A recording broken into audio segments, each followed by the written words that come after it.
I want to give about a half a dozen examples of innovation very quickly along the value chain. And then I can answer questions or give you context of people who know much more about these things than I do. And I want to start with Mars, given that that's what Howard would have talked about. Mars buys 15 to 20% of the world's cocoa for their chocolate products. And what they've noticed is that about 20% of the trees produce 80% of the crop. And in West Africa, the average production is about a third of Southeast Asia. And Southeast Asia is about a sixth of what is possible. And so they're trying to figure out how to increase cocoa production in West Africa without clearing more rainforest and planting new areas. So they've mapped the genome of the cocoa plant. They've put it all in the public domain so nobody can own it. And they've begun marker-assisted breeding, and they now have the potential to produce 10 times as much cocoa as they could in the past, and it looks like at least 4 times as much kind of with average production in West Africa than they do today. By doing that, by identifying those trees and mapping them, they are now able to produce about 3 to 4 times as much cocoa on about 30% of the land. And they started thinking about what that actually meant. And so they committed to various certification programs to become more sustainable within this system. But they also noticed that their suppliers in West Africa had the exact same malnutrition rates for their children as people who were not certified. Their suppliers had the exact same stunting rates for their children as producers who were not certified, and they said, this cannot be, we're not going to buy certified poverty. And so they went back to the drawing board and thought that whatever was good for cocoa must also be good for food crops. And so with World Wildlife Fund, with the Beijing Genomic Institute, NEPAD in Africa, IBM, National Science Foundation in the US, etc., they proceeded to develop a strategy and a platform to identify the 100 most important food crops in Africa that are actually orphan crops.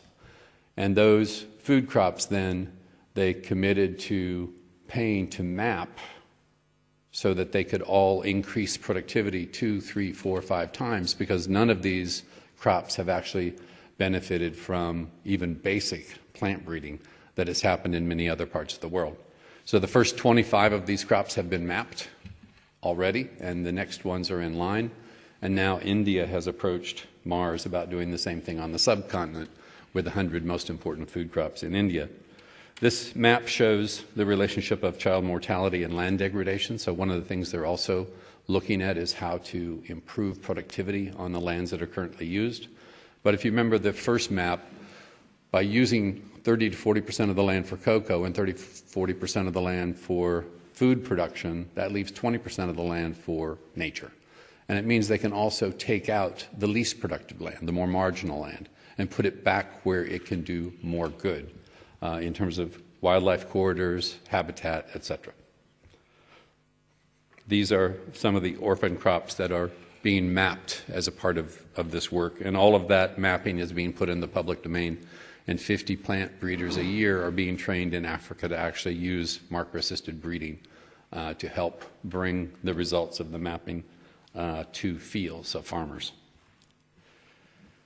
Another innovation that I think just shows the types of things that are going on has happened in Alaska over the last 40 years or so. In 1970, about a third of the Alaskan pollock was actually harvested as fillet, and the rest was thrown into the ocean. By 2000, processes had been invented to lift off the rest of the flesh off the skeleton, so there was nothing left on the carcass, and that actually allowed the production of seafood to double without taking any more fish from the ocean.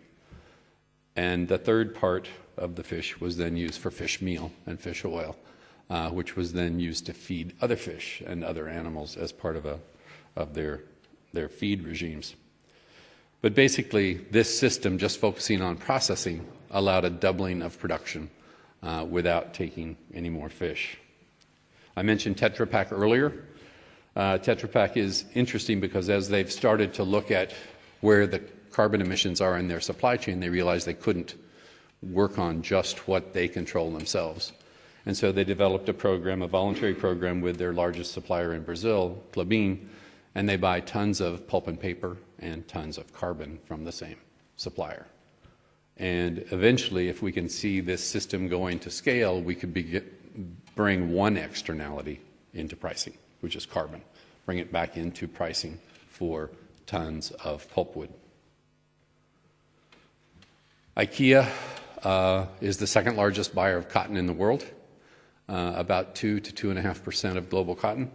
And they have been concerned about the sustainability of cotton and trying to figure out how to do continuous improvement programs. They've worked with us and a number of other companies, including H&M, on the Better Cotton Initiative. In a 10-year period, that group has developed principles, criteria, and indicators for improved performance. 1.6 million producers have been verified against those standards. They represent today about 13% of global production, and by February, March of next year will be 18%. In that period of time where it took to invent the system and then apply it, they've already reduced those 1.6 million producers' pesticide use by 50%, water use by 40%, synthetic fertilizer use by 30%, and increased productivity and profits by 15 to 20%. No premium, just efficiency. And that's what a lot of these different programs are showing. IKEA will, at the end of this next year, only have BCI certified cotton in its supply chain. In the Mesoamerican reef, we noted the decline of reef species, and we're very concerned about what the causes were. We originally thought it was overfishing, it was tourism, it was sewage from urban areas that was going in. And what we later discovered is that it was soil erosion from agriculture and pesticide runoff. And so we identified the 5 most important agricultural crops that accounted for 95% of pesticide use. We worked with those companies. We showed them data that we had from 2 sites, 13 different species, the bioaccumulation of pesticides in the flesh or in the tissue of plants and corals. It was quite shocking to see how much bioaccumulation there had been. The companies agreed to give their data. We're talking Chiquita, Dole, Fifes, Del Monte, etc., to give their data about bananas, pineapples, palm oil, sugarcane, and citrus. And over a 10-year period, we were able to develop a global protocol for collecting information, for analyzing it in the labs. We have reduced runoff into the reef of soil erosion by 60% and pesticides by 50%, as measured in organisms in the reef. And the health of that reef has gone from poor to fair. Not as good as we would like to have seen it, but it's actually in the right direction again. This just shows how that reef area, these are larva dispersals, and it shows how it's a gyre. It's almost like a toilet bowl flushing. So everything stays in the reef that goes into the reef. And that's why the chemicals are so important once they're there. One of the things I want to talk about is we have about $250 billion worth of raw materials that are being produced more sustainably at the farm and the forest and the port. Farm gate prices. That adds to $2 to $3 trillion worth of goods sold. By 2020, we have commitments of $450 billion in purchases. We have a $200 billion gap. How are we going to fill it in 5 years' time? And if we don't fill it, which companies are going to walk away from their commitments saying that they tried but it wasn't possible? So we're beginning to look at how long-term contracts from those companies willing to buy can be translated into buying down the risk of people investing in that supply. This can be private investment funds, it can be banks who have been, or governments who have been subsidizing agriculture. And so we can actually begin to see a way to buy down the risk without putting a financial commitment up front, except a long-term contract where the price is negotiated based on a formula at the time of sale. This is a kind of pre-competitive approach where the market can actually use the market to change the market. And that's what we're looking for in a lot of these different systems. If you want to get more information, I'll be happy to give it to you later. Thank you very much.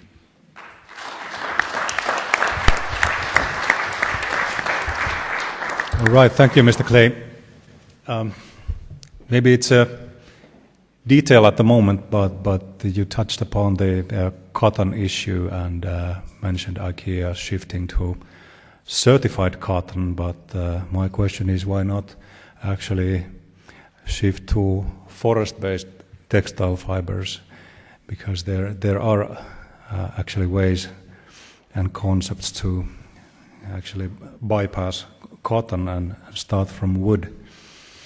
We organized recently a biorefinery competition in Finland, and the winner happened to be a spin-off company from a research institute in Finland called Spinnova, and their process is a one-step process from pulp actually to textile fibers. But okay, do we have a question from the audience at the moment? Yes, there. Can you wait for the microphone? Okay. Oh, there are viewers actually. We are live, so you have to use the microphone. So could you please introduce yourself and yes, sorry to make you run. Gerard Bos, Director of the Business and Biodiversity Program at IUCN. Jason, what kind of mechanisms should we have in place so that we can actually accelerate and scale up all these various innovations?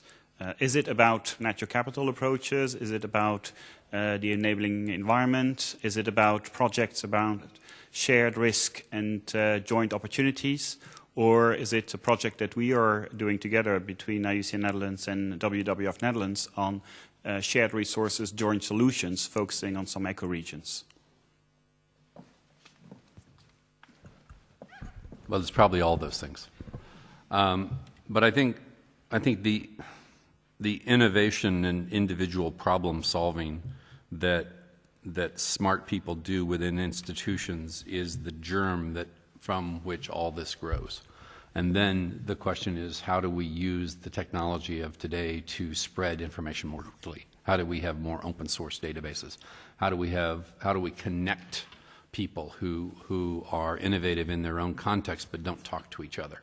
One of the things that we found as an organization is that we don't need to do anything anymore. We need to influence those who have impacts. That we need to really be able to change the way governments and companies work. I've likened it to being honeybees. We talk to people that don't talk to each other. We pollinate, cross-pollinate ideas. And there's a lot of institutions out there that do this, and I think this is a way that we can make change happen faster. But that is the question, really, of the day. How do we make this all happen faster? Because if you look at the numbers, it's coming very quickly at us, and while we're planning here, the world has already moved on. Any plan around sustainability, by the time you've written the plan and started to implement it, it's out of date. And it's just we're getting further and further behind. And so we have got to start figuring out how to get ahead of the game. We're putting our money on identifying evolving issues and trends, or breaking issues and trends more quickly. Because if we can cut the time to awareness and consensus in half, we can double the results at a quarter of the cost. And that's the kind of thinking we need to begin to put in place to address these issues. All right. Thank you, Mr. Clay. We're falling a bit behind, but we'll give the next speaker the time that was allocated, and then we'll have a short Q&A session.